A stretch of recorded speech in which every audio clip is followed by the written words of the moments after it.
the most shocking crimes that happen in small towns. Images of tranquil communities and secure environments in which to bring up one's offspring are conjured up when one thinks of small towns. They have the impression that nobody locks their doors and that everyone there knows each other's names there. What then takes place when our idealized vision of life in a small town is shattered? In this article, we take a look at 3 unsolved killings that occurred in smaller towns but have not been solved.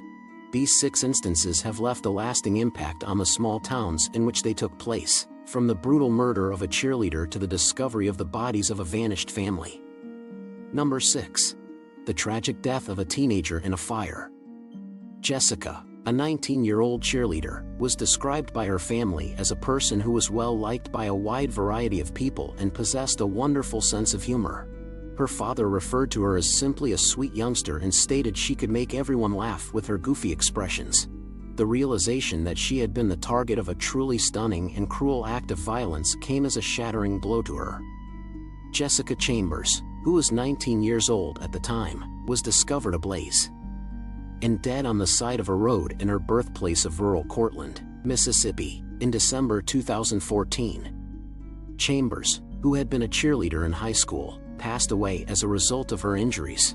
The authorities have stated that they believe she attempted to identify her murderer while she was on fire. The murder trial of Chambers' acquaintance Quentin Tellis, 29, who was detained in 2016 following an intensive investigation, and who has maintained his innocence, was declared a mistrial in October of this year. Tellis was charged with the crime but has always said that he is innocent. The prosecution has indicated that they will try him again.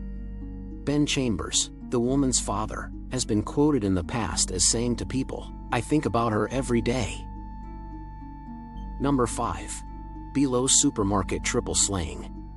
In the summer of 1993, on a sunny evening in June, a man entered a Belo's supermarket in Windsor, North Carolina, and proceeded to cause mayhem for 6 staff working there. The local authorities claimed that the terrible scene, in which the victims were bound with duct tape before being stacked on top of one another and shot, can never be forgotten. There are some things that you know you will never forget, and you do not forget them. Sheriff John Hawley of Bertie County, North Carolina, commented that it's the worst thing I've seen in probably 31 years. That was in the worst possible way. Even the guys I talk with who are retired have left the workforce. They are thinking about it, just as they were thinking about it yesterday as well. 3 of the staff members were shot and killed, 2 others survived with injuries, and one of them was miraculously unharmed. The reason why the man carried out the attack is still a mystery, even though a survivor provided the authorities with a description of him. There is still a reward of $30,000 up for grabs for information that will lead to the capture of the murderer. Number 4. Things go awry during a walk in the woods. As things took a tragic turn at the beginning of 2017, best friends Abigail Abby Williams and Liberty Libby German were out for nature to walk together and enjoy themselves. On February 13th, in the early afternoon, the girls were left along a community trail in Delphi, Indiana. They never made it back to their homes after being left there. The following day, their bodies were discovered a little over a mile away from where they had been seen alive for the last time. Later, the police found out that Liberty, who was 14 years old at the time, had taken images and videos on her phone of an unknown male who they believe is the culprit in the deaths of both her and Abigail, who was 13 years old. While the community waits for answers, both local and federal authorities are continuing their investigations. It would be wonderful if they called us and said, "This is it." Becky Patty, Liberty's grandma, told people in September that it would be amazing if they called us and said, "This is it." This may be the end of this chapter, and we could move on to the next. Nonetheless, we continue to exist in this state of limbo. Number 3. A family disappears completely. In October of 2009, Bobby Jamison, age 44, Sherilyn Jamison, age 40, and their daughter Madison, age 6, were reported missing from the town of Eufaula, Oklahoma. A mystery surrounds their disappearance. After 9 days, the family's abandoned truck was discovered close to their house, but there were no indications that there had been any kind of battle.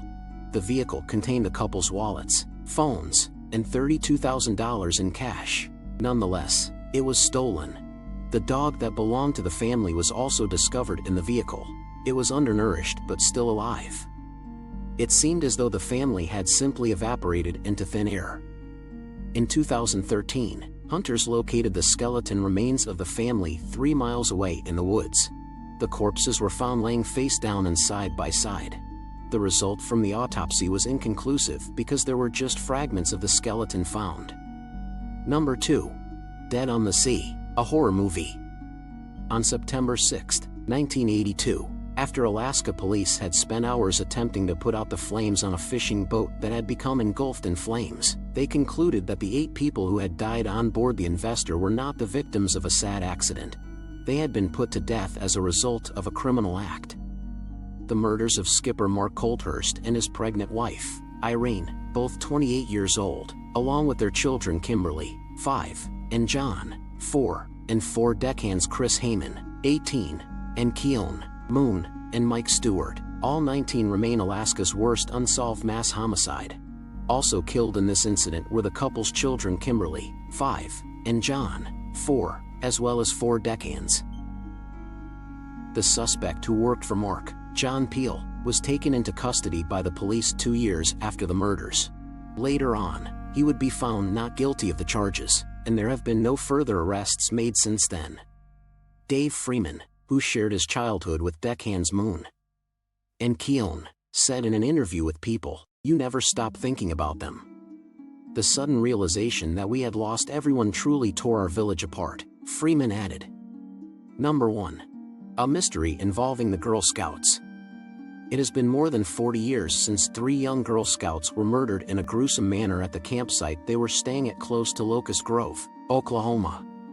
On June 13, 1977, 8-year-old Lori Farmer, along with her tent mates 9-year-old Michelle Guza and 10-year-old Denise Milner, were all raped and murdered. Jean Leroy Hart, 33, was arrested and charged with 3 counts of first-degree murder in connection with the deaths of the 3 girls. Hart had served time in prison for 2 separate instances of rape. Despite this, a jury decided to acquit him of the allegations, and just 2 months after that, he passed away from a heart attack. On the other hand, it was natural for people to wonder why no one heard the murders taking place when they did, especially considering that they took place so near to the tents in which the other campers were sleeping. A single hair that was thought to belong to a Native American was one of the pieces of evidence that linked Hart to the murders, along with many other objects that he may have stolen from the camp. On the other hand, Hart argued that the police were attempting to frame him, and as a result, he was released from custody. He suffered a heart attack 2 months later, and investigators have not found any other suspects in connection with his death. The murders remain unsolved, making them one of the most prominent mysteries in Oklahoma. According to what Lori's mother shared with People, "I wish I had not let her go." This was her very first experience at any kind of camping in her entire life. What do you think about this video? Do let us know in the comments section below. If you enjoyed this video and want to hear from us again, be sure to hit that subscribe button before you go.